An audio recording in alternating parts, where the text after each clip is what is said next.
Sacred Heart is proud to sponsor Pensacola Histories in recognition of the Daughters of Charity who brought their mission of care to Pensacola over 90 years ago.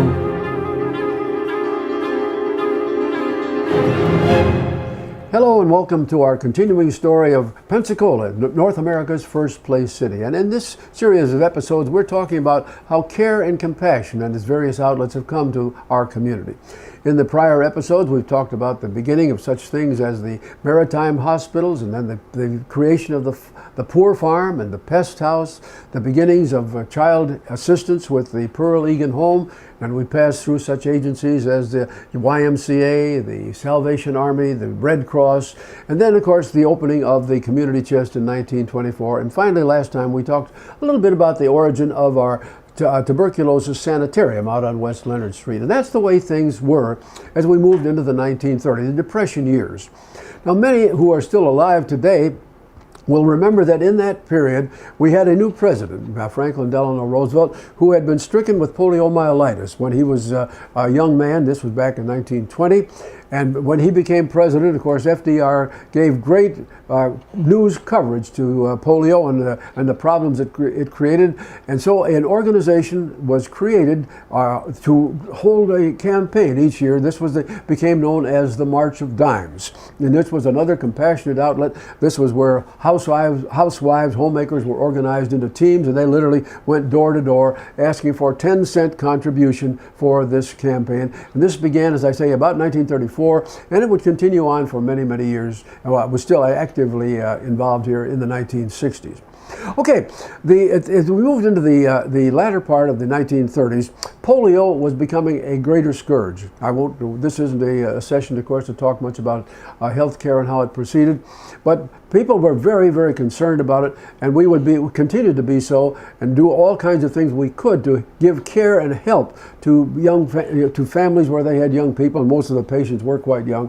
And this would carry on, of course, well into the 1950s when the Salk vaccine was developed and all but ended the problem, at least here in the United States. We move into the 1940s, and by now we are beginning the medical science is beginning to develop what they call miracle drugs. We aren't quite the penicillin yet, but we had a few others that had been put on stream, and these were becoming effective against tuberculosis. And so across the state, the numbers of cases were coming down, and the state began to talk about closing the TB sanitariums that they had established one by one across the territory. And at this point, the Escambia County Medical Society, led by Dr. Sidney Kennedy, came forward working through the Escambia County Commission and asked the state to transfer the facilities here to the county and to make this into what had been the TB sanitarium into a general hospital. Now that didn't happen overnight, but by the time we reached the middle to end of the 1940s, Escambia General Hospital had been created, and it would continue on in one phase or another later with new facilities up until 1992. Well, as we moved toward the end of that decade, we began to see some other problems. One of them arose kind of by accident. Of course, this was a time in the late 40s when commercial fishing was still going on strongly, and we had a lot of traffic coming in here on commercial steamships. And a lady by the name of Mary Christian became very much concerned about this. And Miss Christian was working down on the waterfront, and she would come across these poor men lying in the weeds, insensitive from having just taken in a great deal of cheap wine. She said, "We have got to do something about that." Well, she was a member of a local church, and that church had a new pastor named Vernon Hosey. And she convinced Dr. Hosey to come down and take a look at this problem. And when they went down, and he said, "Well, this is terrible. What can we do?" Well, Miss Christian, she proposed doing something quite different. She said, "Let's see if we can't open a center that will take care of these people. If we could just get the use of a warehouse and a few beds, maybe we could bring them in, sober them up, and give them a Christian message and send them on their way better men." Well, Hosey was somewhat reluctant, but he finally agreed to pursue the idea. And one of the local fixtures of the time, Captain Benny Edmondson, who was in all sorts of waterfront activities, Benny agreed to lend them a warehouse right on the water for 6 months. And they did so. And so it was with that simple beginning and with lots of contributions from other members of their church that the Waterfront Rescue Mission was opened. The year is 1949, and so that mission started, and of course into the 21st century they still do a splendid work here for the homeless today. Almost exactly in the same year we have two other organizations beginning to take form.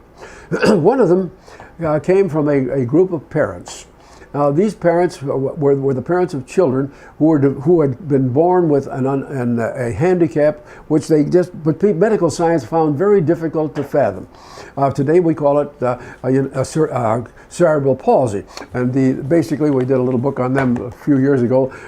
Cerebral palsy is a debilitating illness, and the parents were almost powerless. The doctors had little that they could do to help them, but this group began to come together, and they were led by a man named T.M. Lloyd. Mr. Lloyd was an undertaker here, a very, very successful one, and he had a daughter named Patricia who was so afflicted. And he along with a lady by the name of Marcel Dodson, whose husband was a physician, came together and said, we have got to do something to help other families who have this same problem. And so they began to work together, and step by step by step, they created an organization where the people came together to help fight and help other parents help themselves in dealing with cerebral palsy. And of course, that wonderful organization continues on today with a fine facility on North E Street. At almost exactly the same time, we have a second group of parents coming together, and these are parents, of course, who have a different form of physical disability among their children. The lady to whom we turn in this one was named Lucy Petrie. Mrs. Petrie was a dynamo. She had a daughter who was seriously afflicted, but she discovered that there were many others in the community, other families with the same problem. So she began to put this group here, and this group, they began to gather them together, and along with several doctors. Dr. Edward Anderson was one of E.V. Anderson was one of those who helped a great deal, and they came together and began to put together a team to help one another. And so this was when they began. They finally got a charter and a name. And they called themselves the Association for Retarded Citizens. At first, we now call it today, it's ARC Gateway, as we look at it in the 21st century. And of course, their mission has broadly expanded ever since then, but they still do wonderful work, now not just working with children, but for others of all ages, and not only finding ways to help the families, but also finding ways or modest employment for some of those who are claim have problems. Well, about the same time, 1949, work begins out on the north side in the building of the Baptist Hospital. This, of course, had been the financing for this had been going on for almost 10 years. But in 1949, the founders from the First Baptist Church got the first Hill-Burton federal monies to assist them in their construction. They went to work, and then in October of 1951, the hospital opened. It was a 110-bed hospital, and it's kind of interesting to look back on that today, because that hospital, with its building, its land, and all of the equipment and the patient furnishings and so forth, was all put together for about $1,100,000. And today, in today's healthcare market, almost every brand new sophisticated piece of technology that comes along costs at least that much for that one item. But in any event, Baptist Hospital then dates itself from 1951 and has gone through many enlargements since then to proceed with its work. In 1957, the community chest decided that they wanted to make a change in their title and the way that they worked. And so the organization changed its name. It now joined what the rest of the country was doing. It became known as not the community chest anymore, but the United Fund. The idea here, of course, was to spread the campaign emphasis to larger employers. And locally, we have to tell the story a little bit of how they began. Because from that point forward, for the next half dozen or more years, the campaign began each year with a large fundraising luncheon. And all of the civic clubs of the community, men, women, others, all came together for one big meeting, and they always brought in a top-notch speaker from out of town. And this one meeting was the kickoff. And of course, the large employers were the downfield blocking for successful campaigns, and it worked. And at this point in time, the success of those funds were still sufficient to take care of most, not all, but most of the funding for many of the agencies. And of course, by now, the agencies are beginning to expand. Because by the time we get to 1960, you begin to see more and more specialization begin to arise by disease. By 1960, you've got a national organization dealing with cancer, another with stroke, a third one with heart, a fourth one with diabetes, a fifth one with arthritis, and on, the numbers continued. And of course, as each one came along, each had a special mission. Each one did then and does now wonderful work in helping research on each one of these problems. However, for the United Fund, this began to create an ongoing problem, because you can only raise, or they could only raise, so much money in their annual campaign. And every time you added a new agency here, you increase the size of the divisor. So each agency got a little bit less money. And as we move into the 1960s, of course, people now become more and more concerned about this. Now, as we proceed forward and we get into the early 1960s, we begin to see more things develop, that the sort of thing that had begun in the early time with the Lions Club and the Kiwanis Club. These were specialty clinics, and all of these now, as we move into the 1960s, now become affiliated with Escambia General Hospital. They have facility there, and by the time we get into the 1960s, we also have a new element in medical practice here called the Pensacola Education Program. These were graduate interns and residents, and these men and women were here and could help man the clinics and so do a better job. So by the time we get to the end of the 1960s, we begin to see all sorts of wonderful things happening. Now, in the 60s also, two other things happened that we must never forget. By 1962, Sacred Heart Hospital realized that its old initial location along 12th Avenue was in an inappropriate location. Also, they knew that they had to be able to have more ground, and they also needed to have more area for specialization. So the sisters purchased land on North 9th Avenue, where Fairfield Drive is today, where Bayou Boulevard is today, and they built the new phase one of the new Sacred Heart Hospital. That construction began in 1963. And when they moved, they took along there, of course, built a separate building for the nurse education program, and still another building to take care of people who needed after hospital care. And this, of course, became known as the Haven of Our Lady of Peace. So all of these things were put together on North 9th Avenue. Well, 2 years went by. And by the time we get to 1969, the sisters realized that by now, Pensacola Junior College had created a 2-year nursing program.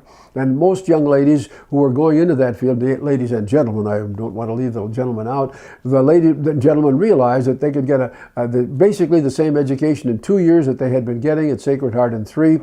Sacred Heart's program was slipping, and so the sisters said, all right, we'll simply close it down. And they did. They locked the door, and that left, of course, a large structure that had been basically the dormitory, the home, the housing for the nurses. In that same year, a handful, six, I believe it was 6 pediatricians, came to the heads of Sacred Heart and said, look, there's a building here, and what we have wanted for years, if we could possibly get it, was a hospital devoted to the care of just children, nothing else. And the sisters pondered it for a while, and they said, we'll do it. And so, led by Dr. John Whitcomb and Dr. Reed Bell and several others, the Pensacola Children's Hospital came into being in 1969. So now we add that to the other hospitals which are functioning, and all the clinics that are here, and you can see one by one we're adding elements of care and compassion to help the people of all strata here. Well, as all of that proceeded in that time, our hospital care was being supplemented, I should say, by another thing. In the middle 1960s, we were taking advantage of all of the great technical events, I guess is the right word, associated with the space program. And so the new era of medical technology was coming with all sorts of wonderful devices that could do so much more than people were able to have before. So now, in the era of care and compassion and your own health care and life survival and extension of life, all of this is being added to what we had before. So care and compassion continue to expand.